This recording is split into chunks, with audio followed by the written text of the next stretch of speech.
Why isn't what used to work working anymore? That question echoed through July in DMs, inside coaching sessions, in comments on TikTok, and whispered at 2 a.m. over a bowl of cereal that was supposed to be your last resort. And honestly, it's a valid question. This month wasn't about perfection, it was about paying attention. We let go of rigid plans and leaned into body wisdom. We explored what happens when you stop fighting your hormones and start feeding them. And now, as we close the chapter on July's theme of midlife weight, cravings, and nourishment, we're not rushing forward. We're pausing to honor what we've learned because your body has been talking to you loudly. And it's time we listened before we move on. I'd like to welcome you to MenoSpark, the podcast that helps women reignite their spark through perimenopause and beyond with a focus on holistic health. I'm your host, Allie Thies. I'm a board certified sexologist, menopause care provider, integrative wellness coach, and your go to guide for navigating the wild, weird, and wonderful ride that is midlife. If you're new here, welcome. Be sure to hit that follow button so that you never miss an episode. And if you're returning, thank you for being a part of this amazing community. Additionally, if you're feeling stuck and want some personalized support to get your energy, libido, maybe overall wellness back on track, visit Menopause Wellness and please sign up for the Menopause Audit. This way, it is a personalized experience that I give you via video. No appointments to set up, no times to meet. You just send me your information and I give you your best path forward. So please check that out at menopausewellness.co. Now, what we're covering today is before we move on, what July has taught us about our bodies. We want to reflect on July's nutrition and weight themes. What worked, what didn't, and what Gen X women need to carry forward into bone health next month. So we had the midlife metabolism shift, what July revealed. So let's start what we learned at the root of it all. Your body's not completely falling apart. You're not a shell of a person. It's just not the same as when you were 27, doing cardio, drinking protein shakes, and calling it a day. July gave us a front row seat to how estrogen, insulin, cortisol, and even gut health completely shifted how our bodies respond to food and exercise. Here were some key takeaways. Skipping meals backfires. Many of you told me how skipping breakfast led to 4 p.m. crashes, irritability, and how did I eat half a bag of chips again? Clean eating wasn't cutting it. You ate salads and lean proteins, but still gained the weight or felt inflamed.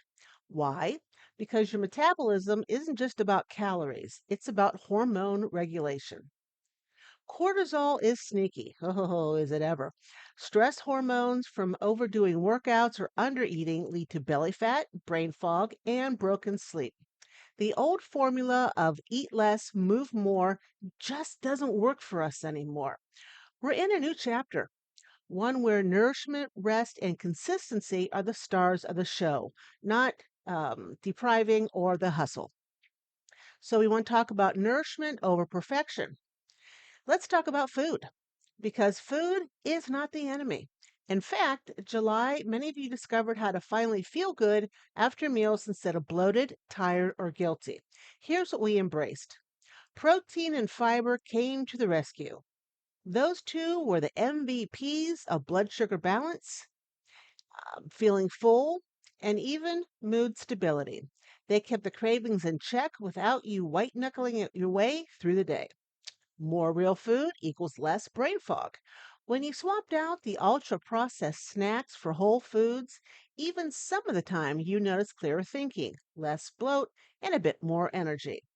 You don't have to do it perfectly. The big win? You drop the food guilt. One woman told me she ate ice cream on the porch without mentally punishing herself afterward. This is for the first time in years. That, my lovelies, is a body wisdom moment. Midlife eating isn't about restriction, it's all about regulation.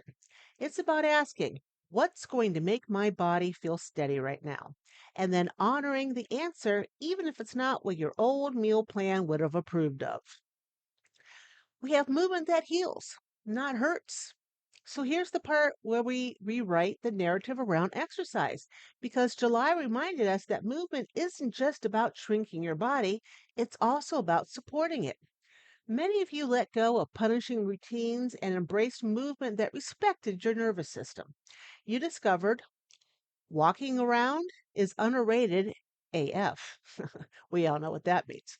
Daily 20 to 30-minute walks helped with sleep, mood, joint stiffness, and belly fat. Building muscle is better than burning out. We also talked about how to build muscle mass and how it supports metabolism. And lifting a dumbbell or doing body weight squats made more of a difference than endless cardio.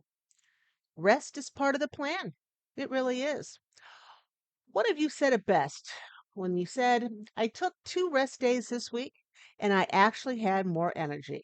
Yep, recovery is productive. Midlife movement is about listening, not pushing. It's about matching your energy, not overriding it. And it's about doing the things that you'll actually stick with, not the thing you think you should be doing. So, some mindset shifts that we're going to keep. This month wasn't just physical, it was deeply emotional. Because for a lot of us, weight, cravings, and food stories are tangled up in the decades of shame and perfectionism.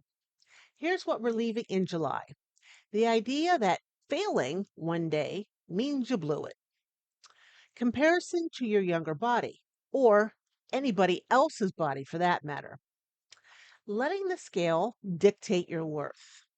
And here's what we're keeping: progress over perfection, self compassion over self discipline, curiosity over criticism. This is what I call body literacy.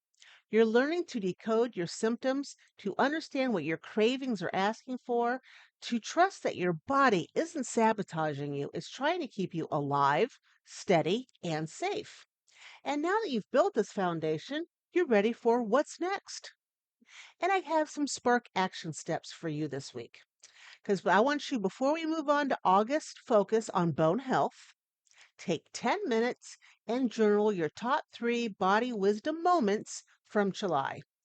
Ask yourself, what surprised you about your body this month? What changes made you feel better, stronger, or more at ease?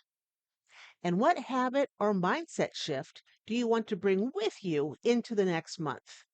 Your body has been dropping breadcrumbs. Now it's time to follow that trail. And don't you worry, these Spark action steps are below in the show's notes. So take a look. And if you love this month's focus, and any of our month's focus really, and you're ready to keep going, please join me in the Menopause Wellness / the Passion Zone newsletter. Every week, you're going to get some actionable menopause symptom relief tips, the aphrodisiac of the week with a cocktail, a mocktail, and some food to go with it, and encouragement from someone who is walking this path with you. I didn't just learn this thing, I don't have just book knowledge. I've got, I've been through it knowledge. Because menopause really is not the end, it's your invitation to thrive. So head over to menopausewellness.co or thepassionzone.com and please sign up.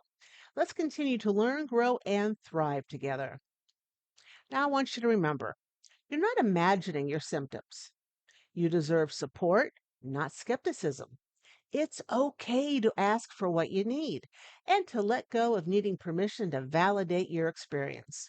If today's episode hit home, I see you. I've been there and I promise there is a way forward. Please don't walk this road alone. You are worthy of healing, connection, and joy. I want to thank you for hanging out with me here on MenoSpark today. If you enjoyed the episode, if you found this helpful, please share it with a friend, leave a review, and make sure you're subscribed. Follow me on Facebook, Instagram, and TikTok. Please don't forget me on Substack at The Menopausal Minute for more tips, tricks, and inspiration. And if no one's told you this today, let me be the first to say it. You are fabulous. Remember, You're not alone in this journey, and until next time, keep that spark alive. You deserve it.